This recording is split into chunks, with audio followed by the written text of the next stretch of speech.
I think students should be told about the importance of taking responsibility to be informed, to be a citizen, and not just focus on your rights as a citizen, but look at the responsibilities that include being informed about elections and voting.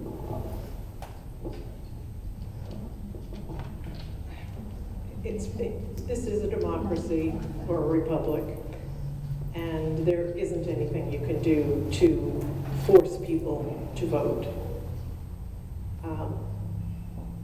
I would not be in favor of moving the date to get the date of the election, to get more votes for a lot of reasons that you probably don't want me to go into right now. But I think the best thing you can do is education, advertising, and encouragement. And perhaps if you have a candidate who people support, they will come out to vote more likely than not. I've got 3 questions from the audience for Liz. One says, you mentioned a 40-year involvement in Sarasota, yet you have run for state office twice and city council once, apparently while residing in Tampa. What years did you first live in Sarasota, and after leaving, when did you move back? Yes, and I did move to Sarasota 40 years ago. I lived here for 5 years. I got unmarried during that time, came down here with my first husband, worked at the clerk of court's office, and worked in the small claims court when I was here. Started school at Manatee Community College, and started into their first ever paralegal program. And so I was one of the very first paralegals in Sarasota. Met my second husband, who was a workers' comp judge in part of his district was Sarasota, but he was living in St. Pete. So in '79, I went to St. Pete, and then he taught at the law school for a while, and then he got a job as Fowler White in Tampa. So in '85, we moved to Tampa. In 2002, we were in the process of getting unmarried, and I moved to Sarasota again in 2002. So I've been here a total of 17 and a half years and was here 40 years ago. Thank you. There's 2 more questions here for you, Liz.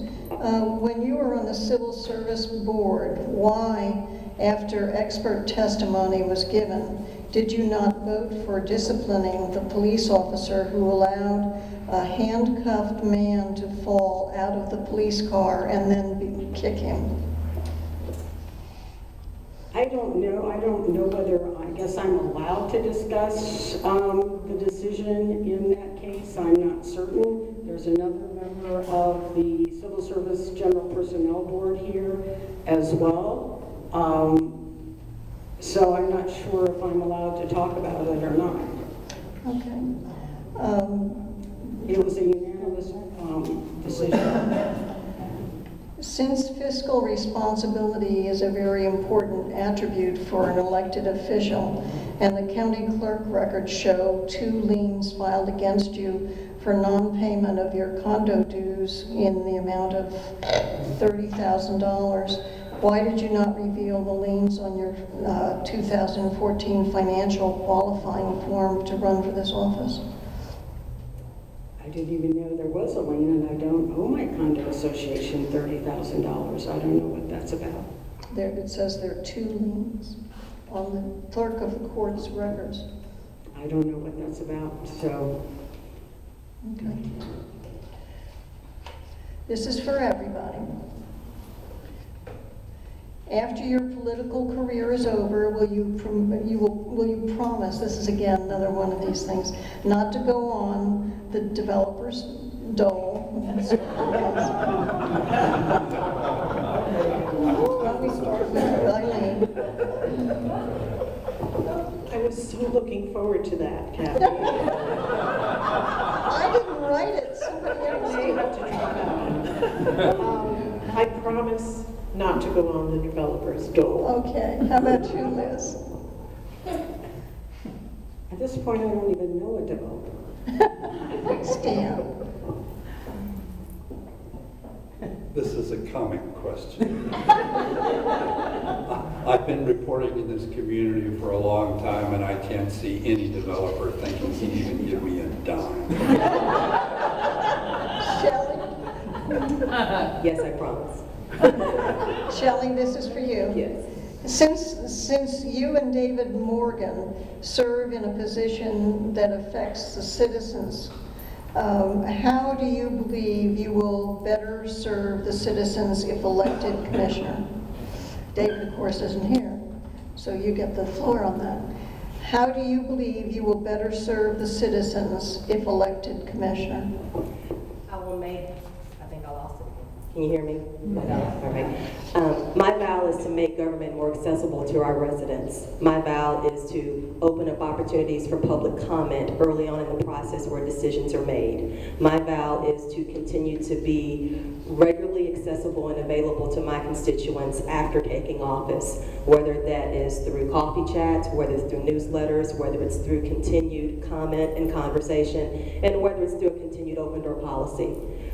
I am committed to making sure that government is accessible throughout the process and that there are no surprises and that it's not my will but the will of our district. Stan? Would you repeat the question? How do you believe you will better serve the citizens if elected commissioner? Well, since my appointment about 2.5 months ago, everybody here in the room has been on a test drive with me. You can determine right now, and you can check the tapes if you like, on whether you like my style of government. I ask a lot of questions. I demand a lot of answers. I'm not a very passive commissioner. And that's my style. It's been my style for a long time. And I'm a very much a what you see is what you get kind of guy. I don't make a lot of extravagant promises or extravagant claims. I just keep my head down and keep pushing forward till the job gets done to my satisfaction. I expect and hope and pray that I will have a multitude of input, that people will want to call me, talk to me, write me, to let me know how they believe I'm doing and what I should be doing. And that, I think, that two-way communication, and I've been in communication all my life, that two-way communication is vital, and I hope it will continue. Liz? I'm sorry, would you repeat what? How do you believe you will better serve the citizens if elected commissioner?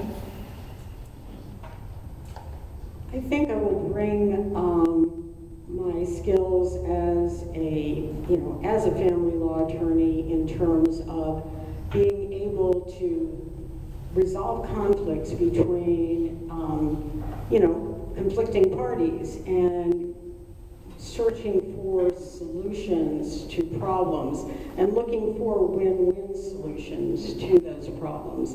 So I believe I will bring that really balanced, strong leadership approach to the City Commission and to approaching resolving those conflicts. I do want to clarify one thing, by the way. If there is a lien, and there may be. Let's not go back to that. Okay. Okay. Okay, thank you. Thank you. It occurred to me what, Okay. I'd prefer to continue to Eileen with this then. What do you believe, how you will better serve the citizens if elected commissioner? Of course, that's a comparative. Well, I've been an appointed commissioner for a whole 3 months now. How would I be better if I were elected? Well, I wouldn't be here. And I would be home doing my homework for the next commission meeting. And trust me, there's a lot of homework, a lot to do, a lot of fact-finding. I'm very fact-driven as a trial attorney. I need the evidence before making a decision. I would rather be working on that. And as an elected commissioner, you don't have to run for office. So I think that would be my answer. Okay, this is the last question. The county is mishandling our scarce resources for transit. Our bus system continues to be very user-unfriendly. What would you propose to do to improve transit? Start with Eileen. Small transit? What would you propose to do to improve transit? Well, I proposed at the last commission meeting that we have a traffic and transportation summit meeting, bringing together the state, the county, the city, all the experts in the city, and possibly even people from Longboat, the mayor and other staff individuals from Longboat. The idea of the traffic summit would be to force people to face the commission rather than waiting for staff people to call FDOT, for instance, to come back with the answer that, well, we're not doing it now, maybe in 3 years. It's time for us to institute water transport. There are some plans that have been on the shelf for 9 years, in fact, for water transport, taxis and ferries from the Bayfront to Lido Key, Longboat. It's time to take a look at those again. It's time to also take a look at trolleys. The SCAT buses that you're referring to are run by the county, so the city really doesn't have any control over them. But we could talk to them if they would come down to the summit and ask them if they would adjust their schedules after we did some studies about what the schedules of the people in the city are. We need to organize county schedules to fit the city rather than only to fit the county. So there's a lot that can be done, and I think the traffic summit is the first place to start, so we can start gathering information. Liz? Well, we do have a metropolitan planning organization that fulfills some of that function, is looking into transportation issues, and that's their, that's what they're charged to do.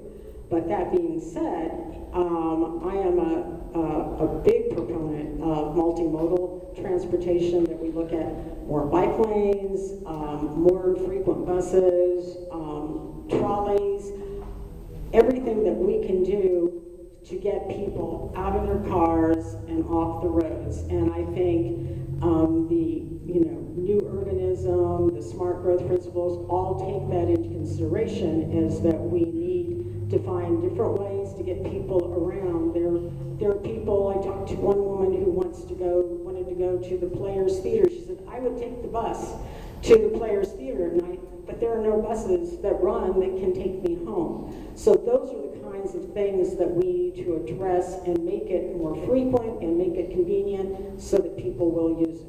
Thank you. Stan? Well, far be it from me to tell a county-run facility how to improve their service. Pretty soon they'd be down at City Hall telling us how to run our copy machine. SCAT is a sort of an unmitigated disaster.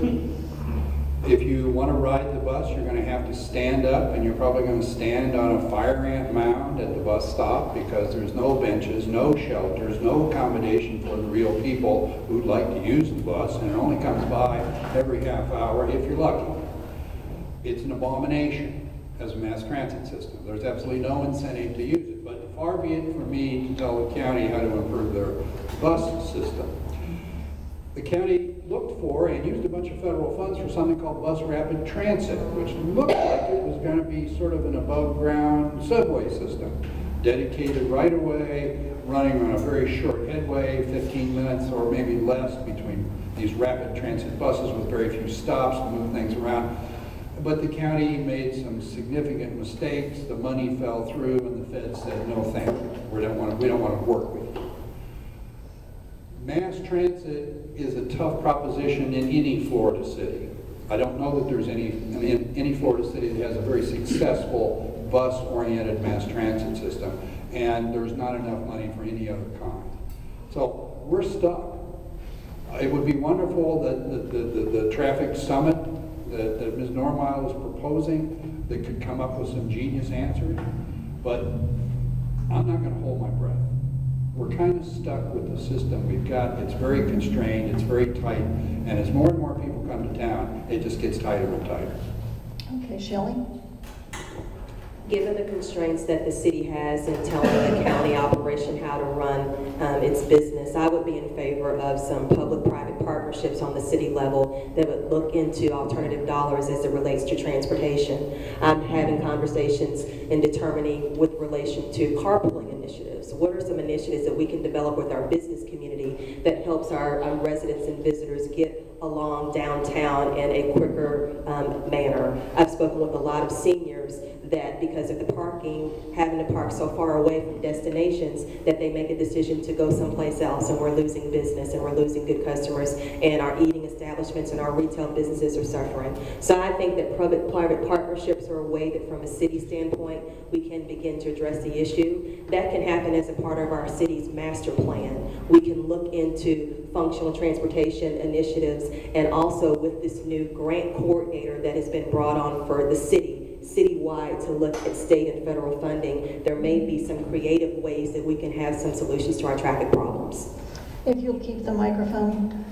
This discussion led to an opening for me to ask one real CONA question, which is county-wide. We all know there is a big difference between city and county commissions in that money plays a larger role in county races, and grassroots support is important to elections for the city commission.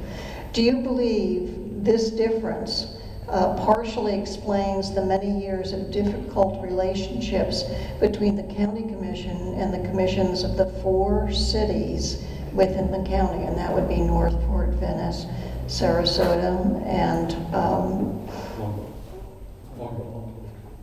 Longo?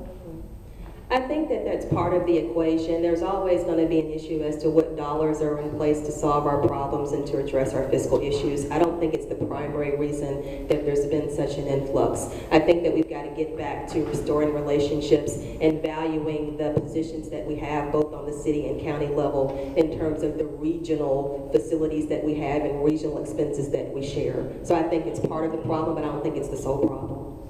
Stan? That's a question for a seminar, because the two populations are radically different. People in the city are accustomed to living in their neighborhood. They tend to know their neighbors. They tend to trust their neighbors. The county really, as CONA has struggled with for years and years, has much less of a neighborhood flavor to it. You have certain isolated neighborhoods, and then you have to go for miles before you find another neighborhood. And so you don't have that close-knit community feeling in the county. That's coupled with the rapid turnover, people coming, people going, and so forth.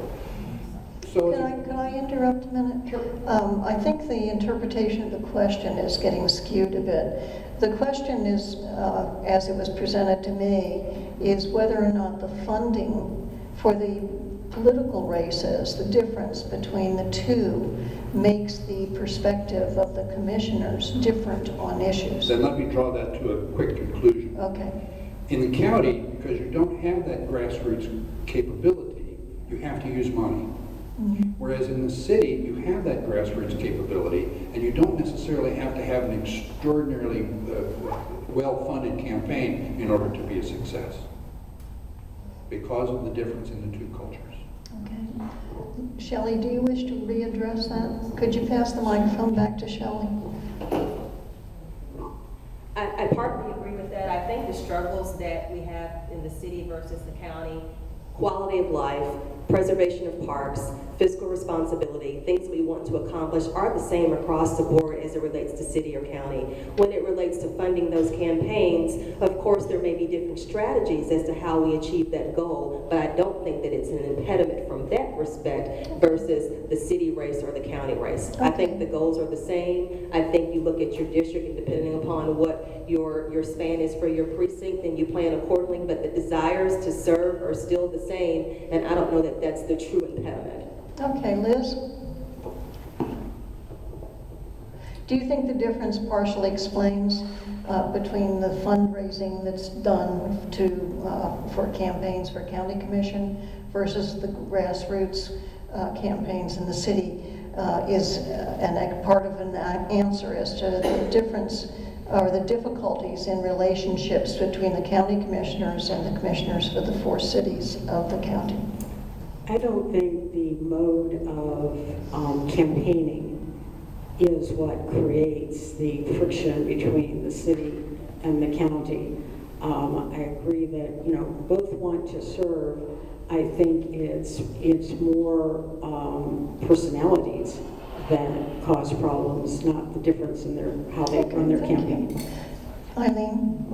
No, I don't think there's a connection between how people run for office or how the run for office is funded in the county and the city. I don't see a connection between that and the relationship between the county and the city. I see no relationship. Well, thank you. That's our last question. And I want to thank you all for participating. And I'd like to have some applause for our candidates.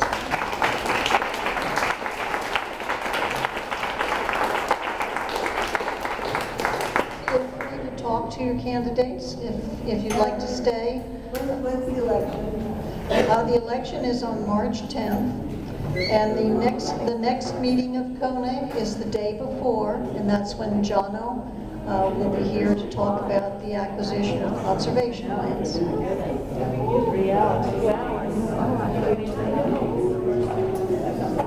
Early voting is March 2nd to the 7th.